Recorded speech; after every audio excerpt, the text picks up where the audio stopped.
خلیفہ مردوں میں سب سے پہلے ایمان لانے والے کون؟ ابو بکر صدیق. بھائی صاحب اچھا مردوں میں سب سے پہلے ایمان لانے والے صدیق اکبر رضی اللہ تعالیٰ اور عرب کی سرزمین کے سب سے بڑے تاجر تھے, بڑے تجارت کے مالک تھے. اور بچوں میں سب سے پہلے علی ایمان لایا. اور یاد رکھو سب لوگ, سب سے پہلے کون ایمان لایا؟ میرے مصطفیٰ پر ابو بکر. جوانوں میں خلیفہ اول صدیق اکبر ابو بکر رضی اللہ تعالیٰ, اور بچوں میں حضرت علی سب سے پہلے ایمان لائے, اور عورتوں میں اللہ خدیجہ الکبریٰ جو اس زمانے کی بہت بڑی تاجرہ تھی. سرکار کو انہوں نے اپنی تجارت کا کام دیا تو اس سال اتنا مال بڑھا, اتنا مال بڑھا, اتنا مال بڑھا کہ ایک دم خوشی کے بچت ہوئے. تو کہا یا رسول اللہ یہ آپ کے ذمے ہے کاروبار. سبحان اللہ. تو میرے نبی نے تجارت بھی کی ہے, سن لو, تجارت بھی کرنا میرے نبی کی سنت ہے, اور بکریوں کو چرانا بھی میرے نبی کی سنت ہے, سمجھ رہے ہو, اور پتھر پہ پیٹ باندھنا بھی میرے نبی کی سنت ہے. پیٹ پہ پتھر باندھنا. ایک مرتبہ سرکار کئی دن پھاگے پہ کھاتا. ابو بکر صدیق رضی اللہ عنہ نے دیکھا کہ سرکار پھاگے پہ پھاگا ہے, روزے پہ روزہ, تو بھی روزے پہ دیکھا سرکار پیٹ پہ پتھر باندھے, ٹھیک پتھر.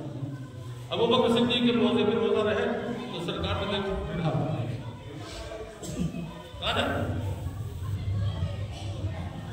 وہ تھوڑا نڈھال ہوئے. سرکار نے پوچھا ابو بکر کیا بات ہے؟ تو کہا یا رسول اللہ میں نے دیکھا آپ روزے پہ روزہ ہے, تو ہم بھی روزے پہ روزہ رہنے لگے.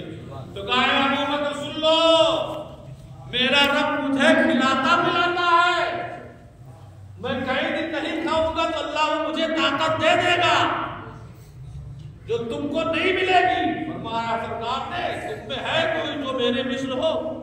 ایو کوئی مثل کہا ہے کوئی تم میں جو میرے مثل ہو؟ تو یہ تو اپنی طرح کہنے دے رہے. سرکار نے فرمایا ابو بکر سے اللہ. تو ابو بکر صدیق رضی اللہ تعالیٰ عنہ نے جب سورہ بقرہ پڑھ لیا, سبحان اللہ, کیا پڑھا؟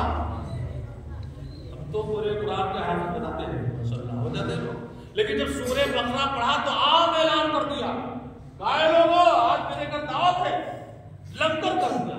لوگوں نے پوچھا ارے ابو بکر کس خوشی میں دعوت کر رہے ہو؟ تو آج میں نے سورہ بقرہ یاد کر لیا ہے, سورہ بقرہ کا حافظ ہو گیا, ڈھائی پارے کا حافظ ہو گیا, لنگر کر دیا, عام طور سے لنگر کر دیا.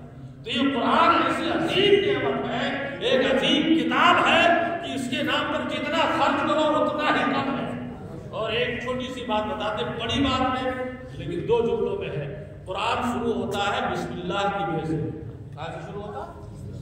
بسم اللہ کی بے سے قرآن شروع ہو کر کے والناس کی سین پہ ختم ہوتا ہے. اور بے کو اگر اٹھا کے سین سے ملا دو تو کیا ہو جائے گا؟ بس. سبحان اللہ, کیا ہو گیا؟ بس. یعنی قرآن کے نازل ہونے کے بعد کسی کتاب کی ضرورت نہیں ہے, کہہ دیا بس ہو گئے. کسی کو کھانا کھلا رہے ہو پیٹ بھر جائے, کہے گا بھیا بس بس رہتے بس بس. تو قرآن کے بعد کسی دوسرے کی کتاب کی ضرورت نہیں ہے. اللہ کے رسول نے فرمایا کہ سب کچھ اسی کے اندر ہے, تو بے کو سین سے ملا تو بس ہو جائے, اور اسی کو پلٹ دو سین کو بے سے ملا دے تو سب ہو جائے. تو قرآن ہمارے لیے بس بھی ہے اور قرآن ہمارے لیے سب بھی ہے. دعا ہے کہ مولا کریم سب کو اپنے بچوں کو حافظ قرآن بنانے کی توفیق عطا فرمائے. تو وہ صاحب قرآن کی تلاوت کی توفیق